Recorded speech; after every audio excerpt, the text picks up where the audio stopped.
Guys, welcome to my YouTube channel, and I'm going to take you through my dry land practice. So you'll just need a mat and a swim bungee if you have one. So we're starting off with weight shifts on the floor. Make sure when you're doing the weight shifts that you're pressing down on the armpit side. If it's a little uncomfortable for you to be on the floor, then maybe you want a few more pillows or blankets or something to give you a little more padding. So pressing down on the armpit, make sure that you're using the legs and not the knees to prop yourself up. So you'll be on the kind of on the ball of your foot somewhat to help shift the hips. Okay, so I'm doing 10 of each exercise. So you can follow along, do the 10 with me. You can stop and do more if you'd like, or go through the whole process and then repeat the process over again. And I'm doing a little stretch, so you could use some, if you have 2 yoga blocks, or a towel would also work. Okay, so we're starting off with weight shifts on the floor, developing some core strength, and if you're really tight through the arm, it can also to be a stretch. It will help you get connected between the core and the legs, or your stomach muscles and your legs. Okay, so here we are. Make sure that you're keeping the head perfectly still. Arms are out in front. Bring the knees off the floor. Okay, keeping the head down, and shift your hips from side to side. As you shift your hips, make sure that you're not turning the feet. The feet are not going to go sideways, but keep the heels pressing straight up and down. Okay, so again, press down on the armpit. As you shift, practice keeping your head perfectly still. And doing about 10. Okay, and now I'm going to do 10 more, shifting the hips, and then practicing lifting the foot up off the floor and watching out to not be turning the heel. Keep the head perfectly still. Press down on the armpit. Pressing down on the armpit. I've lost count, so I'll do maybe 2 more. Right, left, right, and left. Okay? So coming off the floor from weight shifts being down to weight shifts in a plank. You can certainly do it from your elbows if that's better for you. I know sometimes people have some strain in the wrist. Sometimes people have strain in the wrist, and so they'll use dumbbells. When you're doing the plank, really spread the fingers. Make sure you're keeping the thumb and knuckle side down. Press back through the legs, keeping the legs nice and strong and straight. Move the chest forward and up, so try not to round, but move into spinal extension. The closer you keep the feet, the more challenging it's going to be as you shift your hips from side to side, not to turn the heels. So you don't want to be turning the feet, but just turning the hips.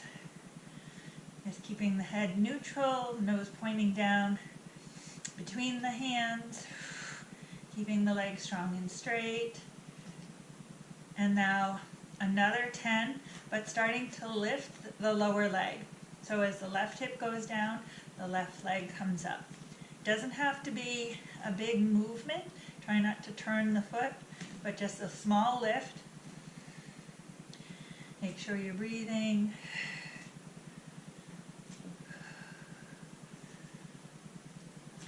I'm not counting because I've been talking. So we'll do 2 more. Right, left, right, and left, and done. Okay? So moving from weight shifts in a plank to bird dog. So that's lifting the opposite arm and leg. You don't really do that in the water, but it's a good way to develop some strength. And also I find that when you take the arm forward is to practice relaxing the arm and not tightening the arm up. In this exercise, doing the plank, keep the hips level. So spread the fingers, make sure the thumb and index side are down. The legs might be a little bit wider to offer some more stability. And I'm counting 1 and 1. So if you're not quite ready to lift an arm and a leg, you could practice lifting just the arm, and then arm goes down, and then lift the leg. When the arm goes forward, try to relax the hand and wrist. Make sure the wrist, stay right under the shoulders.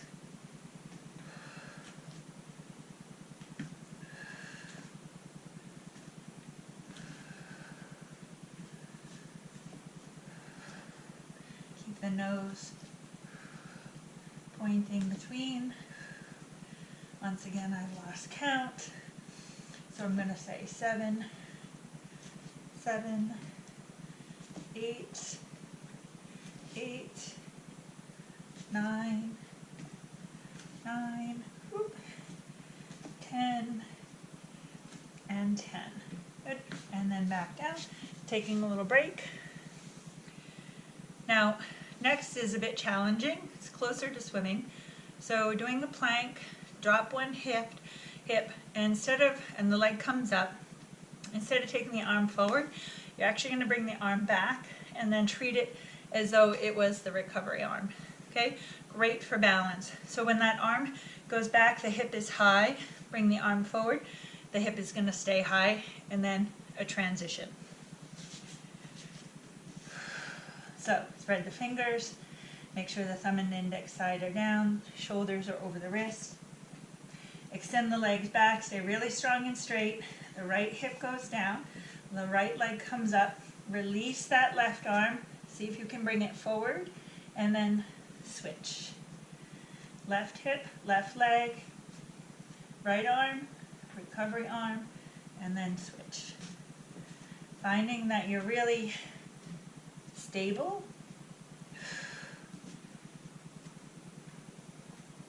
Whoop. Ha. 2, hand goes back, 3, 3, 4, 4, 5, 5, 6, 6, 7,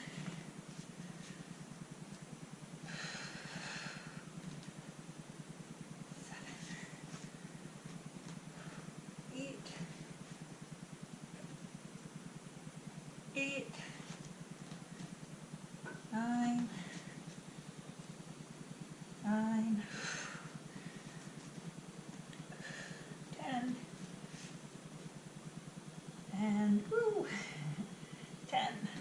Good.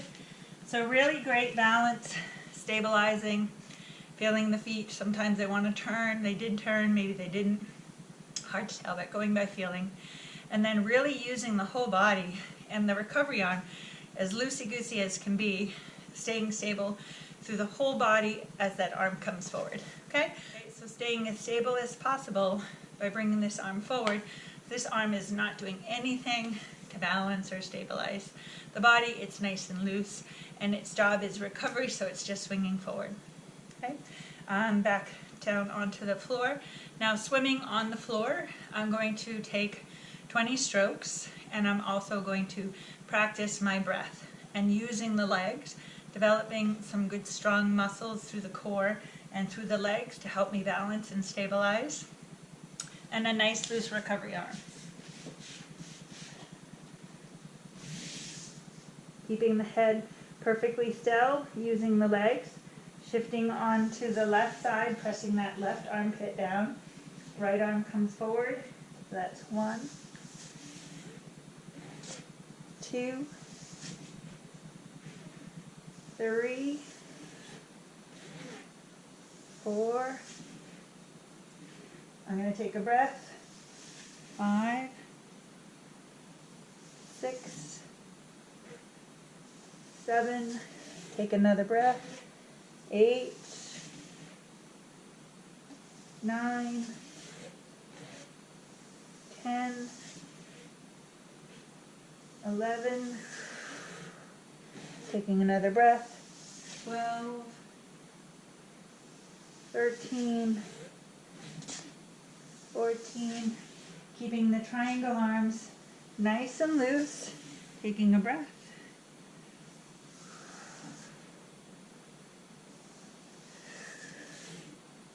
Trying not to turn the feet. I feel that I turn them then just a little bit. Trying to keep them straight up and down. Taking a breath. And last one. One more cycle. And there we go. Okay.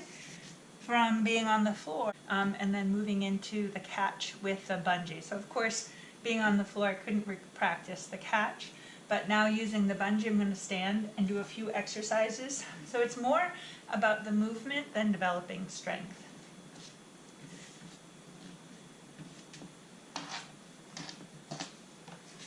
Just the slightest bit of pressure on the bungee. Let the head hang down.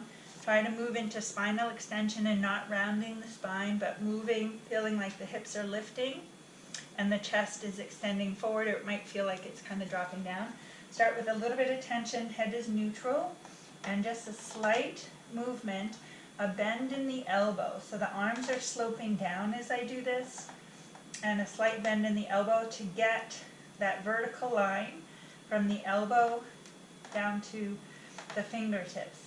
So in the water, when I do this, I would actually be moving past my hand. So as soon as that hand moves into the catch shape, or the boomerang shape as I like to call it, the elbow feels like it's going up, the armpit feels like it's opening, and I'm getting the backward pressure on my hand on the strap without breaking the wrist. So breaking the wrist would be bending, or not holding on to the straps with my hand, but I'm just getting that backward pressure on the hand to get that motion. So again, it's not about the strength. Okay, some cat and cow down onto the knees to practice spinal extension, lifting the hips. And everyone is different. I strongly encourage you to shoot a video of yourself doing this. So spread the fingers, lifting the chest, keeping the head neutral, tucking the tailbone under, and then lifting the tailbone, dropping the chest. So you're moving the spine and keeping the head neutral. So getting comfortable with moving the tailbone or moving the hips and the spine at the same time. So when you're swimming, you want to be more in spinal extension, and everyone is different. How much extension you can get out of the spine and out of the pelvis. Extension, but good through the chest. So I'd want to just slightly tuck the tailbone under, but I would not want to be swimming here or here. So keeping the head neutral, moving the spine and the hips. So the movement isn't coming from the shoulders, but extension and rounding. Okay, so a contraction and an extension. Practice this without moving your head and trying not to have any wings with the shoulder blades. Okay? Then you can repeat this cycle or having this little stretch at the end. So using the yoga blocks, if you've gone to yoga class, you may have done this. So taking the yoga blocks, there are soft yoga blocks and there are firm yoga blocks. You want the ones that are just right. If they're too soft, you'll just kind of smush. If they're too hard, they'll kind of dig in. So I'll place one here and here. This can be a bit tense, and the idea is to help get into that spinal extension. So I'll show it to you here, and then I'll show you a modification. So start with the knees bent. Place the shoulders, place the block between the shoulder blades, and then have the head here. The blocks are kind of on a higher setting. You can certainly do it on slightly lower. So from here I can rest, I can straighten the legs, but the spine is lifting up. I can take the arms up to the sides, bring them overhead. This should feel comfortable. It should not feel uncomfortable. If it's uncomfortable, try arranging the blocks differently, or even bring them lower setting so you can stay there for a few breaths, or you can also lower the blocks down to a lower setting. Again, between the shoulder blades, let the head go back, let the arms go out to the sides. Also a really nice stretch for swimmers, cyclists, good stretch for anybody. You can lay here, taking a few breaths. You can practice straightening the legs or bending the legs.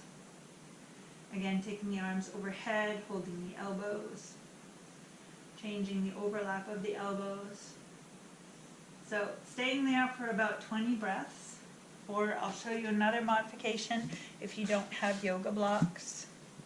You can also use a towel. I have a small blanket. So this is a lot more gradual. So you put the towel, take the blanket, put it right at the end of your hips. I have it in a trifold, so it's maybe an inch or so off the ground, and then lay back. You can take your arms out to the sides. Same idea.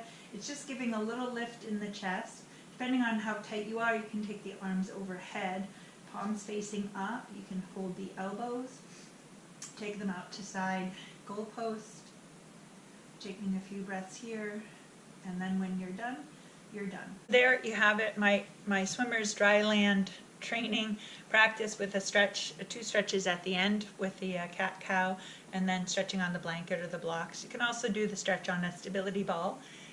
You can come up with a couple. You can go through and repeat this, but at least once a day on the days that you're swimming. Go through it at least one time. It maybe is 10 minutes. Sure that you sign up for my YouTube channel, go to my website triathlonskills.com, read through some of my blogs, and follow me on Facebook. So ciao for now. Stay safe, stay healthy.